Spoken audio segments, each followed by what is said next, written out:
So Leute, es ist Sonntag und wir gehen jetzt zu dem Markt. Unten war die Straße schon abgesperrt. Unser Gastgeber ist schon da und wir sind jetzt auch da.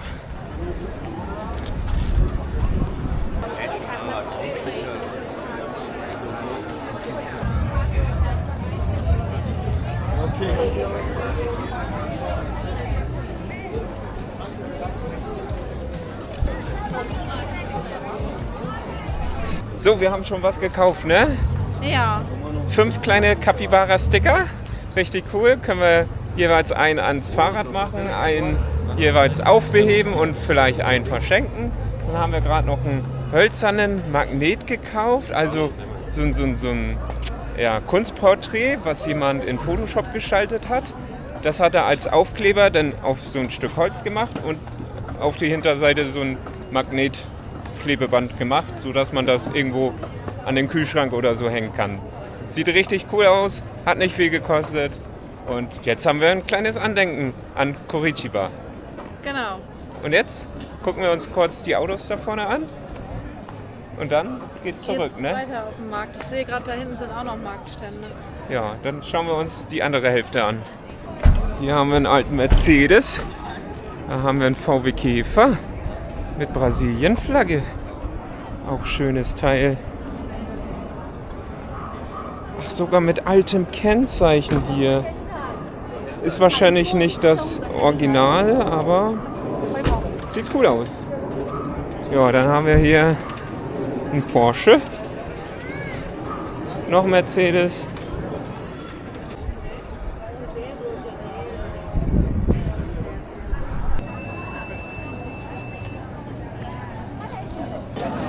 Das ist ein cooler Stand. Hier gibt es individuelle Kennzeichen. Zum Beispiel I Love Madrid oder Curitiba, Brasil, whatever. Wahrscheinlich kann man auch sich selbst was aussuchen. Hast du schon mal schwarze Giraffen gesehen? Und natürlich gibt es hier auch überall was zu futtern und Live-Musik.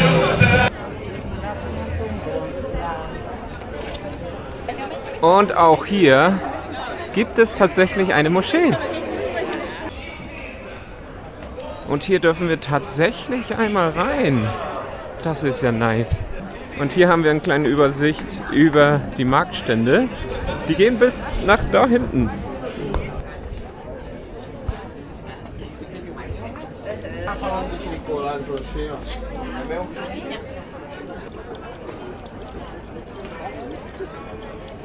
So, jetzt gibt es wieder Zuckerrohr. Das sind die frischen Zuckerrohre, das sind die benutzten. Und durch diese Maschine gehen sie durch.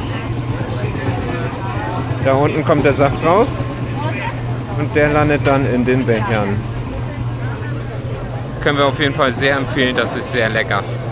Was wirklich erstaunlich ist an diesem Markt oder generell an Brasilien, man kann hier generell gefühlt immer mit Karte bezahlen. Das ist so krass. Die sind ein bisschen weiter voraus als andere Länder.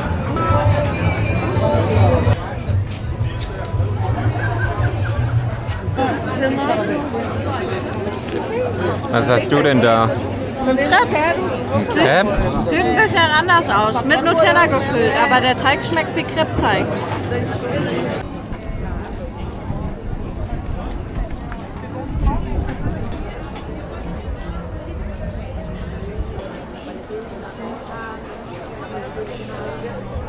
Endlich, wir haben Essen. Ja, es hat ganz schön lange gedauert. Ich weiß nicht, halbe Stunde, 40 Minuten, irgendwie so haben wir gewartet. Ja, für diese beiden Shawarmas mit Falafel. Naja, guten Hunger. Es ist gerade 14 Uhr und die Stände werden langsam abgebaut, jetzt nach und nach. Der Markt neigt sich dem Ende zu. Wir sind jetzt auch einmal rübergegangen. Der war echt riesig, aber viele coole Sachen. Ist auch meistens eher so Kunsthandwerk, was ganz interessant ist und dann eben ein paar Essstände dazwischen. Ne? Ja. Also falls ihr euch das auch mal angucken wollt, wenn ihr hier in Curitiba seid, können wir euch auf jeden Fall empfehlen.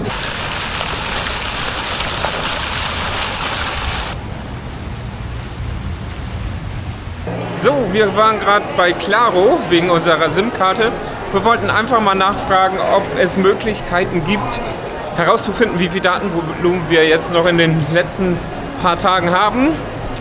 Ja, das ist gar nicht so einfach hier in Brasilien, ne? Ist das möglich?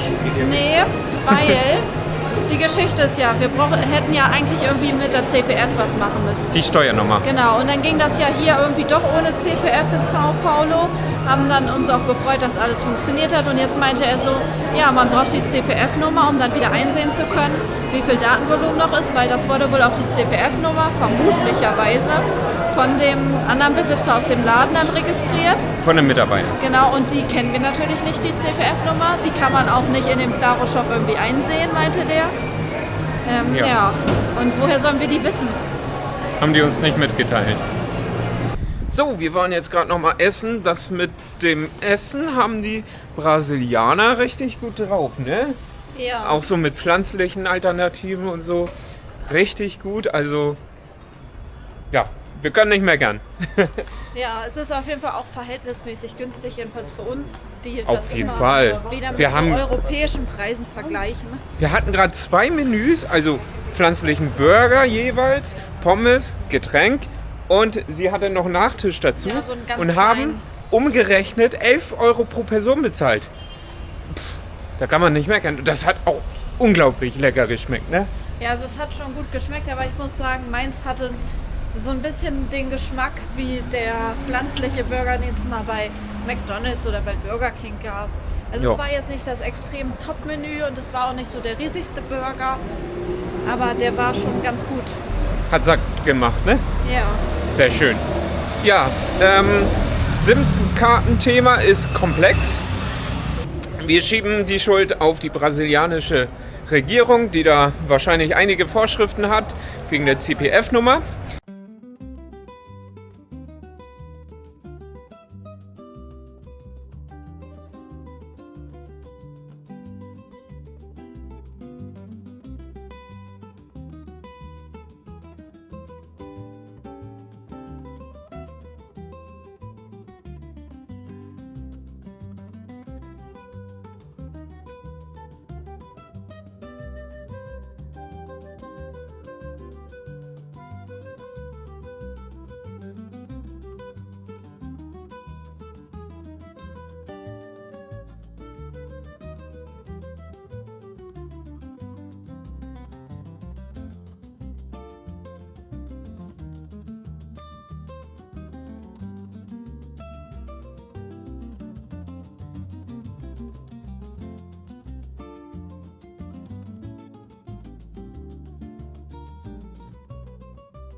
Moin, heute ist Montag, wir sind schon ein paar Tage hier, aber noch keine Woche. Also ungefähr eine halbe Woche sind wir schon hier.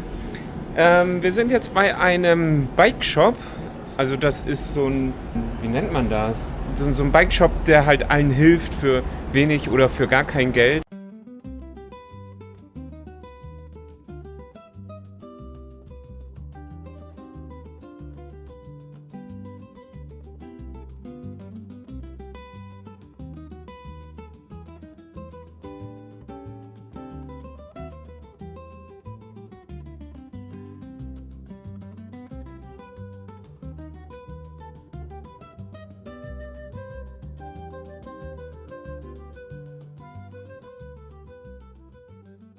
Und ja, Ann-Katrins Gangschaltung, die klackert ein bisschen. Damit hatten wir auf der Anfahrt hier ein bisschen Probleme. Vielleicht kriegen die das hier hin, wäre super. Ansonsten müssen wir woanders mal schauen. Something like that. Okay, nice. Out. Translated.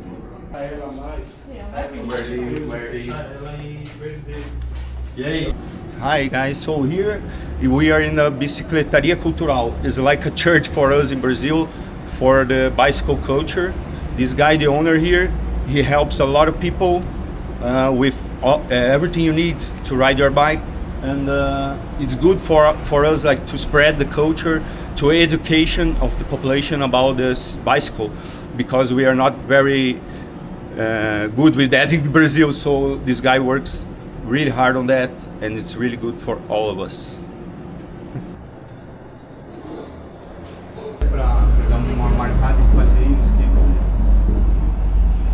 So, dein Fahrrad lassen wir jetzt hier für ein paar Stunden, richtig? Ja. Genau, dann wird das einmal durchgecheckt, geputzt und eingestellt vielleicht und dann sollte das wieder funktionieren. Ja. Wir bezahlen jetzt ein bisschen Geld, 96 Reais, ne? Ja, es sind so 15, 16 Euro. So, wir haben das Fahrrad abgeholt, ne? Ja. Und, läuft? Ja, läuft wieder. War wohl auch nichts Gravierendes, war wohl einfach nur Dreck. Vielleicht sollten wir einfach öfter putzen. Ja, aber jetzt ist das viel, viel sauberer, auch viel, viel sauberer, als hätten wir das selber geputzt, glaube ich. Ja. Aber wir sind froh, dass wir keine kaputten Sachen haben und nichts austauschen müssen, ne? Ja. Sehr schön. Die beiden fahren jetzt gleich zusammen nach Hause. Und ja, ich bin hier ohne Fahrrad, weil wir mit dem Uber hergekommen sind. Und fahre dann auch gleich wieder mit dem Uber zurück. Kleiner Luxus hier.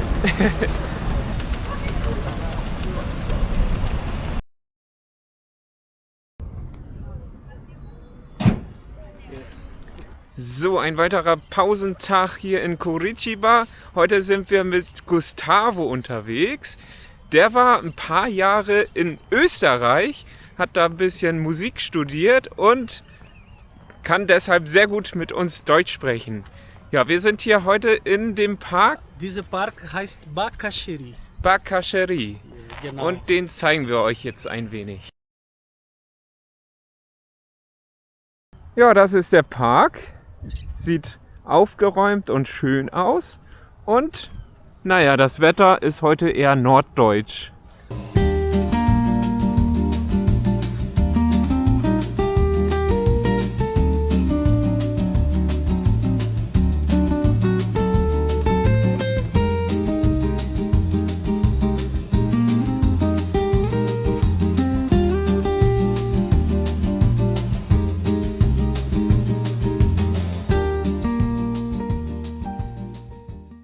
Hier wohnen auch Hunde im Park, aber gerade ist keiner zu Hause.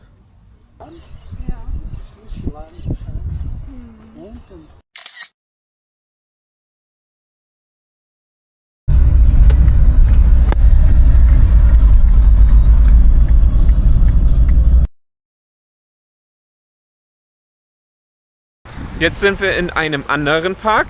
Dieser Park heißt São Lourenço. San Lorenzo. Genau, São Lourenço. Ah, São Lorenzo. Ja, der soll ein wenig größer sein. Ja, Oh, viel größer. viel größer. Ja, schöner auch, finde ich. Ja, schauen wir uns das mal an.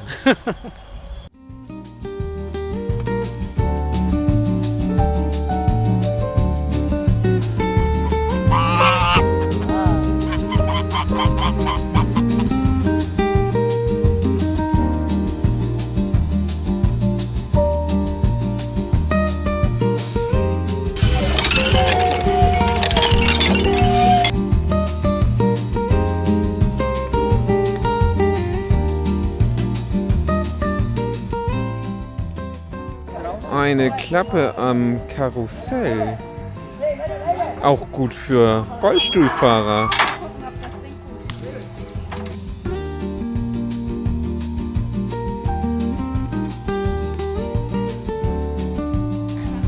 Leute, hier gibt's auch Kapibaras.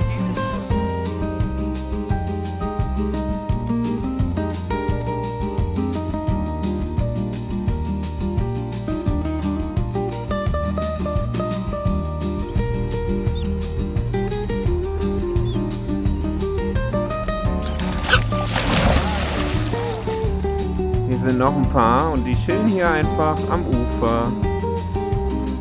Und der Vogel auch.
So, jetzt waren wir in 2 Parks mit Gustavo, das war doch ganz schön, ne? Ja, und haben uns richtig gut nochmal auf Deutsch unterhalten. Genau, da gab es noch so ein kleines Museum, was kostenlos war, da waren wir auch noch drin, haben wir euch ja ein bisschen gezeigt, war auch teilweise interessant und jetzt hat er uns rausgelassen, weil er noch üben muss, ne? Genau, und wir haben ja auch noch Hunger und er hat uns jetzt netterweise zu dem Restaurant gebracht. Wo wir hin wollten. Er hatte keinen Hunger, wollte nicht mit, sonst hätten wir ihn auch eingeladen. Aber ja, jetzt sind wir hier wieder, wo die Samba-Show war, im Kneipenviertel. Gegenüber ist nämlich dieses Lokal und da gibt es Ein veganes Buffet. sehr schön. So Leute, Buffet hat leider geschlossen, aber im Tresen gab es noch Pizza. Wir haben jetzt 1, 2, 3, 4, 5 Stückchen Pizza gekauft und hier so eine kleine Limonade. Wie viel hat es gekostet? 44,5. Und jetzt gibt es noch ein bisschen Kuchen. So, jetzt geht's wieder zurück. Wir gehen jetzt ein bisschen, weil der Uber ist gerade irgendwie doppelt so teuer als sonst und wir sind gerade ein bisschen geizig. Deshalb schauen wir gleich nochmal, ob er woanders günstiger ist. Vielleicht war das der falsche Ort oder die falsche Zeit jetzt. Da versucht man schon Zoos und Tierparks und so zu meiden, so gut es geht. Und dann kommt man zufällig in so einem Park an so einem Gehege dran vorbei. Ey. Bisschen schade anzusehen. Besonders bei Vögeln, die so ihrer Freiheit beraubt werden.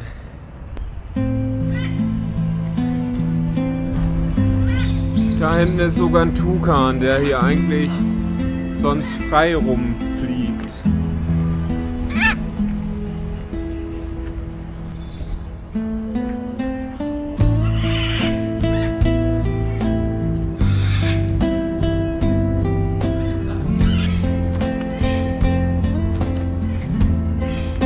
Und hier gibt es noch mehr. Da unten sitzen übrigens Eulen. 1, 2, 3 Eulen.